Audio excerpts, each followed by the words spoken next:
நாங்கள்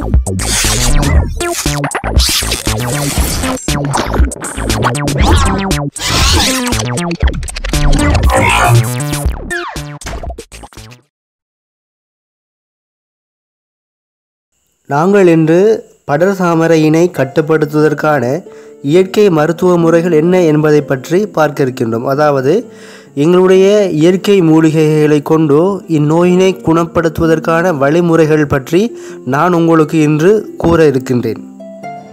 வண்டுகுழி இலையை அரைத்து தேங்காய் எண்ணெயில் குழைத்து பூசலாம். சீமை அகத்தி இலையை எலுமிச்சம்பழச்சாறு விட்டு அரைத்து மேலே பூசலாம். பூவரசங்காயை இடித்து சாற்றை மேலே தடவி வர படர் தாமரை போகும். அருகம்புல்லுடன் சிறிது மஞ்சள் சேர்த்து அரைத்து தடவி வர சொறி சிரங்கு படர் தாமரை தீரும். அருகம்புல், கடுக்காய்த்தோல், இந்துப்பூ, கிரந்தி தகரம், கஞ்சாங்கோரை சம எடை எடுத்து மோர் விட்டு அரைத்து பூச சொறி சிரங்கு படர் தாமரை ஒளியும்.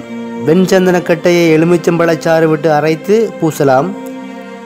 இலுப்பை மரத்தின் இலைகளோடு வெங்காயத்தை சேர்த்து அரைத்து சருமத்திற்கு பூசி அரை மணி நேரம் வைத்திருந்து பின்பு குளிக்கலாம்.